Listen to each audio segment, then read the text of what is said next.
24 तारीख को उत्तराखंड के लोग एक महारैली का आयोजन कर रहे हैं और उसके पीछे का उद्देश्य यह है कि जो मूल निवास है उसकी कट ऑफ डेट जो है वो 1950 से लागू मानी जाए।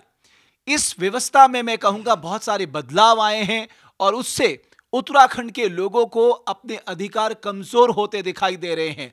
लिहाजा 23 साल बीत जाने के बाद एक बार फिर उत्तराखंडी युवा सड़कों पे आ रहा है और मांग कर रहा है कि उसकी नौकरियां, उसके संसाधन, उसकी रक्षा की जाए और उसके लिए बहुत जरूरी है कि मूल निवास की जो व्यवस्था, जिसकी एक कॉन्स्टिट्यूशनल व्यवस्था है, उसको लागू किया जाए। मेरे साथ एक बहुत ही, मैं कहूंगा, एक शानदार ब्रेन, जिसको मैं मानता हूं कि उत्तराखंड में जिन्होंने सरकार में, सचिवालय में अपना लंबा समय दिया है, वो इस टेक्निकलिटीज से भली भांति परिचित हैं। और मेरे साथ सुमन सिंह वल्दिया साहब हैं। वल्दिया साहब, बहुत धन्यवाद देवभूमि डायलॉग से बात करने के लिए। जी, आपको भी नमस्कार। और ये कंफ्यूजन क्यों है? मतलब 23 साल के बाद उत्तराखंड का युवा फिर सड़कों पे है, डिमांड कर रहा है कि साहब आप हमारा जो डोमिसाइल का कट ऑफ डेट है वो 1950 को मानिए, आप राज्य गठन को नहीं मानिए उसके लिए, या 2019 में 10th और 12th कर दिया था उसको और कमजोर कर दिया गया था, उसे मत मानिए, इससे हमारे संसाधन, हमारी नौकरियों पर दूसरे लोग डाका डाल रहे हैं। ये क्या स्थिति है? भट्ट जी, आपको भी नमस्कार और देवभूमि डायलॉग के सभी दर्शकों को प्रणाम और राज्यवासियों को मेरा नमस्कार। और आपने जो ये संवेदनशील विषय छेड़ा है और मुझे अपनी प्रतिक्रिया देने के लिए आपने आमंत्रित किया है, सेलेक्ट किया है, तो मैं इस विषय की संवेदनशीलता को देखते हुए पहले एक शेर सुनाना चाहूँगा। मेरी पलकों का अब मेरी नींद से कोई ताल्लुक नहीं रहा, मेरी पलकों का अब मेरी नींद से कोई ताल्लुक नहीं रहा, मेरा कौन है ये सोचने में सारी रात गुजर जाती है। क्या बात है? ये विषय है और इसका क्या निहितार्थ है ये लोग भली भांति समझेंगे जो इस राज्य के बारे में चिंता करते हैं और जिन्होंने संघर्ष किया है और बलिदान दिया है। तो भट्ट साहब, तो ये स्थिति को कैसे हम बदल सकते? आज लोग जो डिमांड कर रहे हैं उनकी डिमांड कितनी मजबूत है, कितना मौजूद है, और क्या आपको लगता है कि ये ऐसी डिमांड है, इस पे कंसिडर इसको किया जाना चाहिए? सैद्धांतिक रूप से जो इशू उठाया जा रहा है और पहले से ही उठाया जा रहा था, अब जो प्रस्तावित भी है, तो वो सैद्धांतिक रूप से 100% सही है कि ये बात उठनी चाहिए। और इस बारे में जहाँ तक मेरा मानना है कि संवैधानिक व्यवस्थाएं और एपेक्स कोर्ट की व्यवस्थाएं और जितने जीओज हमारे स्टेट में जारी हुए हैं, इनको गौर से देखने की ज़रूरत है और इनको और क्लैरिफाई करने की ज़रूरत है। जैसे कॉन्स्टिट्यूशन में हम ये देखें कि आर्टिकल 366 में अनुसूचित जाति और जनजाति को डिफाइन किया गया है। डिफाइन करते हुए उसमें अनुसूचित जाति और मूल वंश वर्ड, जिसे इंग्लिश में रेस कहते हैं, मूल वंश, आप गौर करिए, मूल वंश जिसे रेस कहते हैं, डेफिनेशन में है कि वो अनुसूचित जाति होगा। अब जब आर्टिकल 342 के तहत हम नोटिफाई करते हैं किसी कास्ट को, किसी स्टेट के लिए एससी और 342 में एसटी के लिए करते हैं, तो वही मूल वंश और जाति के आधार पर, लीगल प्रावधान के आधार पर ही हम नोटिफाई करते हैं। इसका आशय ये हुआ कि कोई भी रेस, मूल वंश और जाति के लिए क्राइटेरिया के लिए हमें देखना होगा प्रेसिडेंशियल नोटिफिकेशन। अब प्रेसिडेंशियल नोटिफिकेशन ये कहता है कि 1950 ही जो डोमिसाइल का कट ऑफ डेट है वो माना जाएगा। बिल्कुल। एससी के लिए 10/8/1950 और एसटी के लिए 6 सितंबर 1950 ये कट ऑफ प्रेसिडेंशियल नोटिफिकेशन में है। और ओबीसी के लिए जहाँ तक सवाल है, ऐसा प्रेसिडेंशियल नोटिफिकेशन तो नहीं, लेकिन यूपी गवर्नमेंट के टाइम में 1958 में नोटिफिकेशन हुआ था। जो हमारे यहाँ हाई कोर्ट के फैसले के बाद बदलाव किया गया, 2013 का जो गवर्नमेंट ऑर्डर है, एग्जीक्यूटिव ऑर्डर है, और उसमें जो ये मूल निवास है इसकी जगह स्थायी निवास को दे दी गई थी। इससे हमारे लोगों को कितना नुकसान हुआ, और जिस नुकसान को लेकर अब वो सड़कों पे आने की बात कर रहे हैं? देखिए, अगर जो जियो की बात आपने की, कोर्ट के, ऑनरेबल हाई कोर्ट के ऑर्डर के बाद, यानी उसकी कंप्लाइंस में जो 2 अप्रैल 2013 को जो शासनादेश समाज कल्याण विभाग ने जारी किया, उसमें मूल निवास के बारे में, स्पेसिफिक पात्रता निर्धारण के बारे में तो कुछ नहीं कहा है, लेकिन ये जरूर कहा है कि उसमें जो शब्द प्रचलित हैं, ओरिजिनल रेजिडेंट और डोमिसाइल, इसकी जगह पर परमानेंट रेजिडेंट शब्द प्रयोग में लाया जाए। इस तरह का उसमें कोड किया गया है जियो में। लेकिन इसमें कहीं ये नहीं कहा गया है कि मूल निवासी कौन होगा, उसकी कट ऑफ क्या होगी और उसे क्या क्या सुविधाएं मिलेंगी। क्या वो वंचित हो गया? जो सुविधाएं उसे कॉन्स्टिट्यूशनली एपेक्स कोर्ट के मैंडेट के तहत मिलनी थी, क्या उस जियो के आधार पर उसे वंचित करना चाहिए? ये प्रश्न इस समय काफी संशय की स्थिति पैदा कर रहा है। लेकिन कैसे कर सकते हैं जब एक प्रेसिडेंशियल नोटिफिकेशन है, संविधान की व्यवस्था है, आपके पास मैंडेट ही नहीं है एक एग्जीक्यूटिव ऑर्डर से आप उस व्यवस्था को बदल सकते हैं? आपका प्रश्न ठीक है कि किसी भी हम लीगल व्यवस्था को, एपेक्स कोर्ट के, कॉन्स्टिट्यूशनल बेंच के मैंडेट को हम एक एग्जीक्यूटिव ऑर्डर से बदल नहीं सकते हैं। अब ऑनरेबल हाई कोर्ट के ऑर्डर के बाद कंप्लाइंस में जो भी ये जियो जारी हुआ, ये एक एग्जीक्यूटिव ऑर्डर है। तो एग्जीक्यूटिव ऑर्डर ने जहाँ तक देखा है हमने, उसने मूल निवास के बारे में डेफिनेशन को तो नहीं बदला है, लेकिन ये केवल ये कहा है कि उनकी जगह स्थायी निवास शब्द प्रयोग किया जाए, ये कहा है। और स्थायी निवास की डेफिनेशन ये है जो राज्य गठन के दौरान यहाँ पर पैदा हुआ हो, वो उसको स्थायी निवास में डाल दिया, जबकि हम डोमिसाइल में 1950 की बात कर रहे हैं। यही तो अंतर है, ये इतना लंबा अंतर है, यही लोगों को मुश्किल में डाल रहा है। देखिए, मूल निवास के बारे में तो जो प्रेसिडेंशियल नोटिफिकेशन है, कॉन्स्टिट्यूशनल व्यवस्थाएं हैं और एपेक्स कोर्ट की व्यवस्था है, उसको हम वॉयलेट कर ही नहीं सकते हैं। तो अब सवाल ये रहा कि क्या जो शासनादेश जारी हुए हैं 13 में समाज कल्याण से या सामान्य प्रशासन विभाग से समय समय पर, कार्मिक विभाग से, और राजस्व विभाग जो कास्ट सर्टिफिकेट के लिए अथॉरिटीज जारी करती हैं, फॉर्मेट्स हैं, तो इनमें क्या कुछ संशय की स्थिति दूर की जा सकती है जिससे मूल निवासी जो जिनके जो लाभों से वंचित होने की बात की जा रही है, क्या इसको क्लैरिफाई करके क्या स्थिति को दुरुस्त किया जा सकता है? मेरा आपने बड़ा इंपॉर्टेंट पॉइंट कहा। आपने कहा जनरल एडमिनिस्ट्रेशन, आपने कहा कार्मिक विभाग, आपने कहा समाज कल्याण विभाग, और आपने कहा डिपार्टमेंट ऑफ रेवेन्यू। इन चारों को बैठा के एक कमेटी में बैठा के इस मामले को सॉल्व किया जा सकता है। आप कह रहे हैं कि ये डूएबल काम है, इसमें कोई बहुत बड़ा रॉकेट साइंस नहीं है। नो डाउट, बिल्कुल किया जा सकता है। There is will there is way. तो इसमें, क्योंकि मैंने पहले भी कहा कि कॉन्स्टिट्यूशनल व्यवस्थाएं स्पष्ट हैं, एपेक्स कोर्ट की व्यवस्था स्पष्ट है, तो उसके बाद जो एग्जीक्यूटिव ऑर्डर्स जारी हुए हैं, उससे हमें जो संशय की स्थिति है उसे दूर करने के लिए जो 4 रिलेटेड डिपार्टमेंट्स हैं, इंटर डिपार्टमेंटल एक कमेटी फॉर्म की जा सकती है चीफ सेक्रेटरी सर की अध्यक्षता में। तो वो कमेटी अपना 15 दिन के अंदर रिपोर्ट दे और जो भी डाउट्स हैं, क्लैरिफिकेशंस को जारी करे, और ताकि मूल निवासियों के इंटरेस्ट सुरक्षित रह सकें, हित सुरक्षित रह सकें।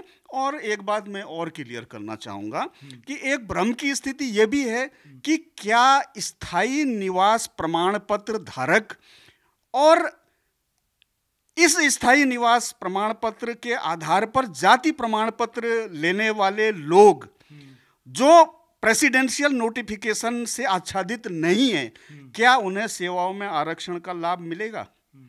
ये प्रश्न भी संशय पैदा करने वाला रहा है और हो रहा है। आसानी में ये बता सकते हैं कि जो मूल निवास जिनका मान लीजिए बिहार में है या यूपी में है और वो उत्तराखंड में आके 2000 में बस गए, अब उनको क्या रिजर्वेशन का फायदा यहां मिलेगा या उनके मूल जो उनका यूपी है या बिहार है वहां मिलेगा? यही आप कहना चाह रहे हैं? जी। कहां मिलेगा? उत्तराखंड में मिलेगा, यूपी में मिलेगा, बिहार में मिलेगा? देखिए, जाति प्रमाण पत्र अगर मान लीजिए कोई स्थायी निवास के आधार पर जो प्रेसिडेंशियल नोटिफिकेशन के हिसाब से ओरिजिनल रेजिडेंट नहीं है। अगर उसने स्थायी निवास प्रमाण पत्र बनाया और जाति प्रमाण पत्र बना लिया तो उसे रिजर्वेशन का लाभ वहां मिलेगा जो उसका पेरेंट स्टेट है। बट सर, आप ये इतनी बड़ी बात कह रहे हैं, यहाँ कईयों की नौकरी चली जाएगी क्योंकि कईयों ने यहाँ पर इस रिजर्वेशन का लाभ लिया होगा on the basis of caste certificate. देखिए, अब नौकरी चले जाएगी वाला सवाल मेरा नहीं है, मैं आपको लीगल स्थिति बता रहा हूं, जैसा कॉन्स्टिट्यूशन कहता है, जैसा एपेक्स कोड कहता है, और जो जियोज जो इशू हुए हैं उनमें जो संशय की स्थिति है, मैं ये एक्सपेक्ट करता हूं as a citizen, senior citizen, इसको क्लैरिफाई करने के बारे में जल्द से जल्द गवर्नमेंट को निर्णय लेना चाहिए। और जाति प्रमाण पत्र अलग चीज है, उस आधार पर क्या उस राज्य में रिजर्वेशन मिलेगा ये बिल्कुल भिन्न चीज है, स्थायी निवास भिन्न चीज है।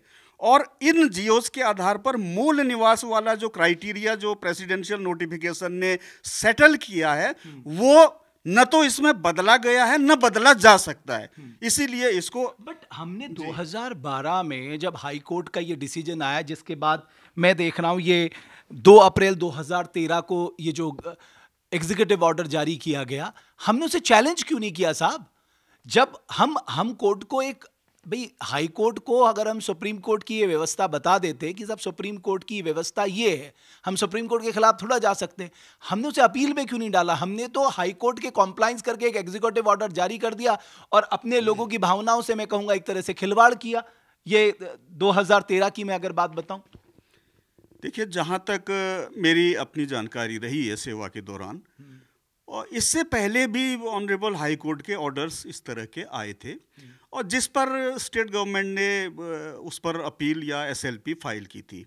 और ये किन परिस्थितियों में ऐसा हुआ कि 2012 के ऑर्डर की कंप्लायंस करने का निर्णय लिया गया जिसकी अपील नहीं की गई जबकि की जानी चाहिए थी, इसको देखा जाना चाहिए कि ऐसा क्यों हुआ, और उसकी लीगल रेमेडी जो भी अब हो सकती हैं ये भी विचार का विषय है। एडमिनिस्ट्रेटिव एंगल तो उसका है ही है, जैसा मैंने कहा कि भाई चारों डिपार्टमेंट्स अपना इस पर सुविचारित मत स्थिर करें, जितने क्लैरिफिकेशन जारी हो सकते हैं कॉन्स्टिट्यूशनल प्रोविजंस और एपेक्स कोड की व्यवस्थाओं के बारे में।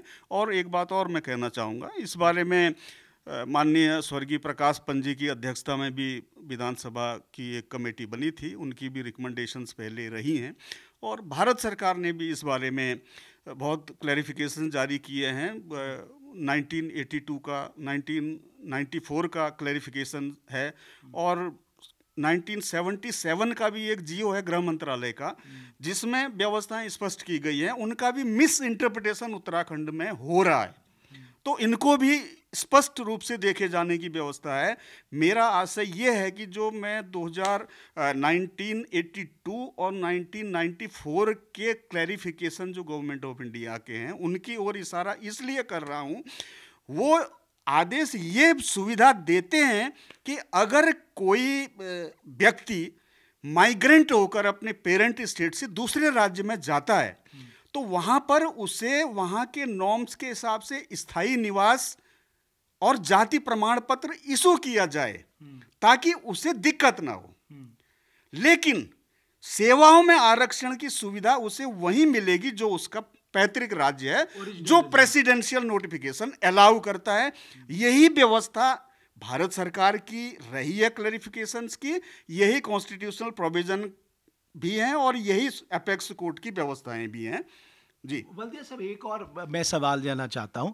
2013 से हम 2017 में आते हैं, हमने थोड़ा और कमजोर कर दिया। हमने कहा साहब आप रेजिडेंट नहीं, अगर जो सेवा योजन कार्यालय में आप पंजीकरण कराते हैं उसकी अनिवार्यता हमने खत्म कर दी। हमने कहा साहब अगर आपने 10th-12th उत्तराखंड से किया तो आप में इसकी अनिवार्यता आपके लिए नहीं है।